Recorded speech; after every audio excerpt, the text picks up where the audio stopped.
30 വർഷക്കാലമായിട്ട് ഈ സർക്കാരിനെയും ഈ KSRTC സേവിച്ചവരവരെല്ലാവരും ഈ അവസ്ഥയിൽ അവർക്ക് എന്ത് ചെയ്യാൻ സാധിക്കും? ഈ സമൂഹത്തിന് ഈ സമൂഹം സംരക്ഷിക്കേണ്ടതല്ലേ അവർ? ഈ സർക്കാർ സംരക്ഷിക്കേണ്ടവരല്ലേ അവർ ഈ തെരുവോരങ്ങളിൽ ഈ കഷ്ടപ്പാടുകൾക്കിടയിൽ കൊണ്ടിരുത്തിയിരിക്കുന്നത് സർക്കാരിന് ഭൂഷണമാണോ? ഇന്നത്തെ ബഡ്ജറ്റ് അവതരിപ്പിച്ചിട്ടും KSRTC പെൻഷൻകാർക്ക് നയാ പൈസ അനുഭവിച്ചിട്ടില്ല എന്നുള്ള കാര്യം നമ്മൾ ഓർക്കേണ്ട ഒരു കാര്യമാണ്. ഇനി എങ്ങോട്ടാണ് അവർ പോവേണ്ടത്? സർക്കാർ അംഗീകരിച്ച മിനിമം പെൻഷൻ 8500 രൂപയാണ്. പക്ഷേ അവർക്ക് അതും കിട്ടുന്നില്ല. ഇവിടെ മിനിമം പെൻഷൻ നൽകുന്നില്ല. വളരെയധികം ദുരിതമാണ് അവർ അനുഭവിക്കുന്നത്. ഇത് വിളിച്ചുകൂട്ടാൻ ഈ ധർണയ്ക്ക് വേണ്ടി ആളുകളെ ക്ഷണിച്ചപ്പോൾ പറയുന്നത് കേട്ടാൽ ഞങ്ങളുടെ ഹൃദയം പൊളിഞ്ഞു പോകും. പലവർക്കും എഴിച്ചു നടക്കാൻ കഴിയുന്നില്ല, ആഹാരം കഴിക്കാൻ കഴിയുന്നില്ല.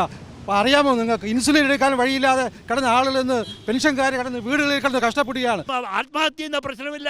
ഈ ഭരണക്കാരനെയൊക്കെ വെട്ടിയിട്ടിട്ട് സെൻട്രൽ ജയിലിൽ പോയി കിടക്കണം. അതാണ് ആത്മാഭിമാനമുള്ള തൊഴിലാളി മനുഷ്യൻ ഈ രാജ്യത്ത് ചെയ്യേണ്ടത്. ഇതാണ് ഞങ്ങളുടെ അഭിപ്രായം. സർക്കാരിൻ്റെ ആവശ്യങ്ങൾ എപ്പോഴും പൂർത്തീകരിക്കുന്നതാണ് KSRTC. അപ്പോൾ ആ സ്ഥിതിക്ക് സർക്കാർ ഈ പെൻഷൻ ഏറ്റെടുക്കണം എന്നുള്ളതാണ് നമ്മുടെ ആവശ്യം.